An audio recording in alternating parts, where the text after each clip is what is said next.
दोस्तों मेरे चैनल में आपका स्वागत है।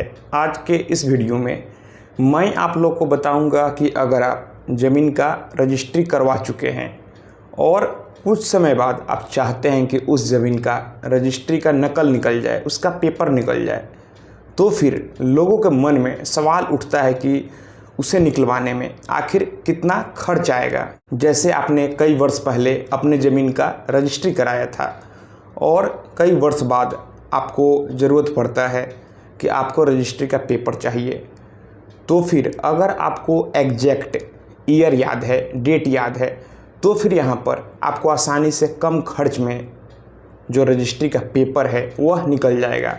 लेकिन कई लोग होते हैं उनको पता ही नहीं होता है कि रजिस्ट्री कब हुआ था, तो फिर यहाँ पर आपका जो खर्चा है बढ़ सकता है। अगर आपको एग्जैक्ट ईयर भी पता है तो भी आपका काम आसानी से हो जाएगा, लेकिन अगर आपको साल ही नहीं पता है कि ज़मीन का रजिस्ट्री कब हुआ था, तो फिर इस सूरत में आपको खर्चा बढ़ सकता है। दोस्तों, सरकार के नियम के अनुसार ऐसा नहीं है कि आपको कितने पैसे लगेंगे, लेकिन किसी भी सरकारी ऑफिस में कैसे काम होता है यह तो आपको पता ही है। बिना पैसा खर्च किए हुए आपका जो पेपर है आसानी से नहीं निकलेगा। आप दौड़ते दौड़ते थक जाएंगे। लोग यही सोचते हैं कि चलो मेरा समय बचेगा, कुछ पैसा लग जाए तो ठीक है।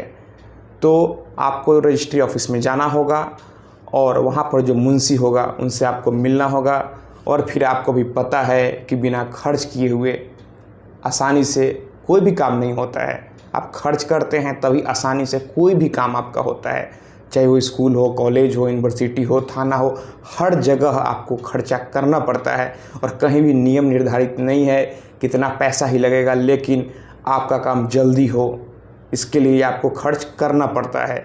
तो मैं कितना रुपया बोलूँ यह बताना सही नहीं है। बस यहाँ पर अगर आपको ईयर पता है तो आप आसानी से रजिस्ट्री का पेपर निकलवा सकते हैं, आपका खर्चा कम लगेगा। लेकिन आपको कुछ भी पता नहीं है, आपके पास कोई भी रिकॉर्ड नहीं है कि किस ईयर में आपके ज़मीन का रजिस्ट्री हुआ था, तो फिर यहाँ पर आपका जो खर्चा है वह निश्चित ही बढ़ जाएगा और आपको परेशानी होगी। लेकिन आप अगर अपने पॉकेट को ढीला करेंगे, खर्चा करेंगे, तो फिर आसानी से आपके ज़मीन का जो भी पेपर है वह निकल जाएगा। तो दोस्तों, मैं आशा करता हूँ आपके वीडियो पसंद आई होगी। अगर आपके मन में और कोई सवाल है तो आप हमें नीचे कमेंट बॉक्स में कमेंट कर सकते हैं। अगर आप हमसे सीधे बात करना चाहते हैं तो फिर आप हमें इंस्टाग्राम पर फॉलो कर लें। मेरा इंस्टाग्राम पर यूज़र नेम है प्रीतेश1584। तो दोस्तों, अगर आपको लगता है कि यह वीडियो और लोगों के काम आ सकती है तो फिर आप निश्चित ही इस वीडियो को अपने दोस्तों और रिश्तेदारों में भी ज़रूर शेयर करें।